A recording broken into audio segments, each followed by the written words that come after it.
ദൈവത്തിൻ്റെ പരിശുദ്ധമായ നാമം മഹത്വപ്പെടുമാറാകട്ടെ. ദൈനംദിന അപ്പം എന്ന അനുദിന വചനചിന്തയിലേക്ക് ഏവർക്കും സ്വാഗതം.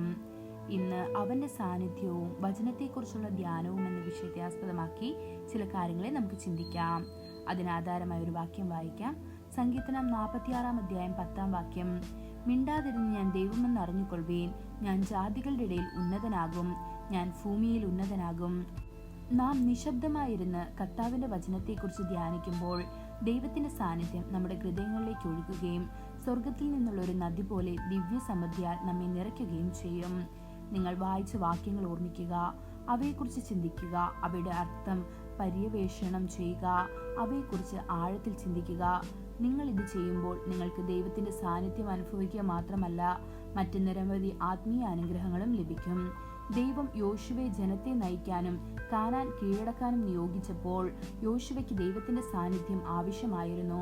അതിനാൽ കർത്താവ് അവനോട് വാഗ്ദാനം ചെയ്തു, ഞാൻ മോശയോട് കൂടെ ഇരുന്നതുപോലെ നിന്നോട് കൂടെയും ഇരിക്കും, ഞാൻ നിന്നെ കൈപിടിക്കുകയോ ഉപേക്ഷിക്കുകയോ ഇല്ല എന്ന്. ഇത് യോശുവ 1 അധ്യായം 5 വാക്യത്തിൽ കാണപ്പെടുന്നു.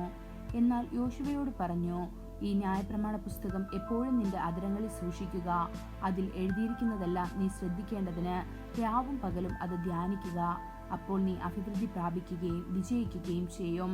ഇത് യോശുവ 1 അധ്യായം 8 വാക്യത്തിൽ കാണപ്പെടുന്നു. നിങ്ങൾക്ക് ബൈബിൾ വായിക്കാം, നിങ്ങൾക്കത് മനഃപ്പാഠമാക്കാം. എന്നാൽ യഥാർത്ഥ ചോദ്യം, നിങ്ങൾ അതിൽ ധ്യാനിക്കുന്നുണ്ടോ? ധ്യാനത്തിലൂടെയാണ് ദൈവത്തിന്റെ ശക്തി നിങ്ങളുടെ ആത്മാവിനെ ശക്തിപ്പെടുത്തുന്നത്. നമ്മൾ വചനം ചവച്ചരച്ച് തുപ്പുകയല്ല, മറിച്ച് അതിന്റെ ശക്തി നമ്മുടെ ഉള്ളിൽ പ്രവർത്തിക്കാൻ അനുവദിക്കണം. ദാവീദ് ആഴമായ ധ്യാനമുള്ള ഒരു മനുഷ്യനായിരുന്നു.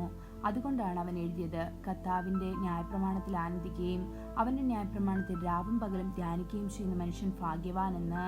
ഇത് സങ്കീർത്തനം 1 അധ്യായം 2 വാക്യത്തിൽ കാണപ്പെടുന്നു.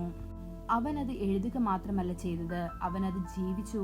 അവൻ പറഞ്ഞു, എന്റെ കിടക്കയിൽ ഞാൻ നിന്നെ ഓർക്കുന്നു, രാത്രിയിലെ യാമങ്ങളിൽ ഞാൻ നിന്നെ ഓർക്കുന്നു എന്ന്. ഇത് സങ്കീർത്തനം 63 അധ്യായം 6 വാക്യത്തിൽ കാണപ്പെടുന്നു. ധ്യാനിക്കുക എന്നതിന്റെ അർത്ഥം എന്താണ്? പശുക്കൾ, ആടുകൾ, ഒട്ടകങ്ങൾ, ജിറാഫുകൾ തുടങ്ങി മൃഗങ്ങൾക്കൊരു പ്രത്യേക സ്വഭാവമുണ്ട്.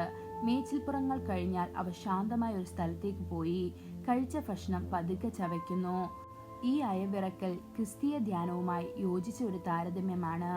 ദൈവത്തിന്റെ പ്രിയ കുഞ്ഞെ, ധ്യാനത്തിന്റെ സാരാംശം നിങ്ങൾ വായിച്ച ഭാഗം ഓർമ്മിക്കുക, അതിനെക്കുറിച്ച് ആഴത്തിൽ ചിന്തിക്കുക, അതിലടങ്ങിയിരിക്കുന്ന പാഠങ്ങൾ, മുന്നറിയിപ്പുകൾ, അനുഗ്രഹങ്ങൾ എന്നിവ തിരിച്ചറിയുക. തുടർന്ന് അത് നിങ്ങളുടെ വ്യക്തിപരമായ അനുഭവമാകുന്നതുവരെ വചനത്തിന്റെ ആഴങ്ങൾ ആസ്വദിക്കുക എന്നതാണ്. ഈ വചനങ്ങളാൽ ദൈവം നമ്മെ ഓരോരുത്തരെയും അനുഗ്രഹിക്കുമാറാകട്ടെ.